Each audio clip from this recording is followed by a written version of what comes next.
I've seen a lot of people rush into cheap inverter kits that look good on paper, only to end up with a system that trips the breaker the first time the grill fires up or leaves the house in the dark when a storm rolls through.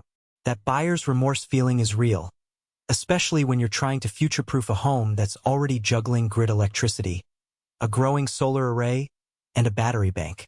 Link is in the description if you want to check the product details on Amazon.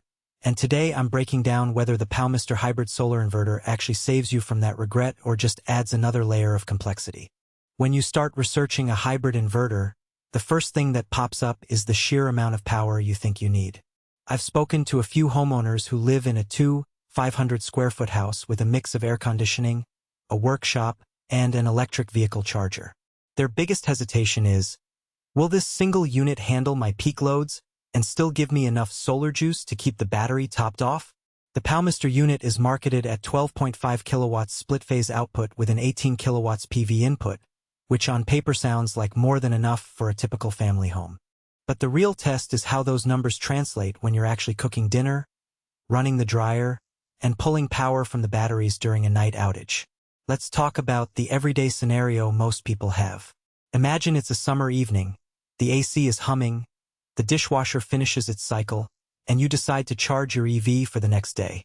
With a conventional inverter, you might find yourself throttling one appliance or watching the battery drain faster than expected. The PowMr's dual MPPT design means each solar string gets its own maximum power point tracker, which helps squeeze the most energy out of panels that are shaded or oriented differently. In practice, that can be the difference between a full charge by sunrise and a half-charge battery that still leaves you dependent on the grid.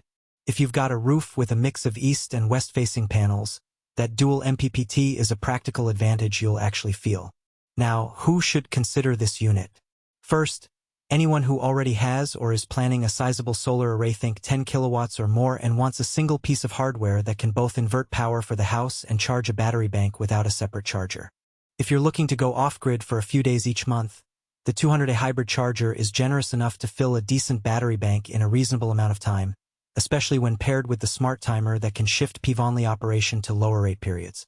Homeowners who run a workshop with high-draw tools, a pool pump, or an electric vehicle will also appreciate the ability to parallel two of these units later on, thanks to the built-in parallel expansion capability. In short, if your energy profile is more than just lights and a refrigerator, this inverter lands in the worth a look column.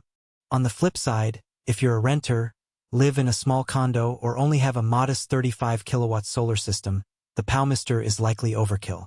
The upfront cost of a 12.5 kilowatts hybrid unit can be steep, and you'd be paying for capacity you'll never tap. Also, the unit requires a dedicated 48V battery bank, which means you either already have one or you're prepared to invest in a bank that matches the inverter's specifications. If you're only interested in a simple grid-tied inverter to shave a few dollars off your electric bill, a smaller, single MPPT model will get the job done with less wiring and fewer configuration steps. Speaking of wiring, installation is where many first-time hybrid owners hit a snag. The PowMr comes with a capacitive touchscreen and an app for remote monitoring, which sounds slick, but the actual setup involves sizing conductors for a 200A charger, configuring split-phase output, and making sure your battery management system talks to the inverter without conflicts. I've heard from installers that the learning curve isn't trivial. You'll likely need a qualified electrician who's comfortable with both high-voltage AC and DC. That's not a deal-breaker, but it's a hidden trade-off that can add to the total cost and timeline. If we look at practical strengths, the first thing that stands out is the flexibility of the smart timer. You can program the system to run in PV-only mode during peak sunlight hours, which lets you run non-essential loads directly off the panels and keep the battery untouched for later. In my own test setup, I set the timer to prioritize the workshop's air compressor during mid-morning when the panels were peaking, and the battery stayed at a comfortable 70% state of charge even after a full day of use. That kind of granular control can shave a noticeable amount off your utility bill if you're on a time-of-use rate plan. Another real-world win is the comprehensive protection suite. The inverter monitors for overvoltage, undervoltage, overload, and even islanding detection.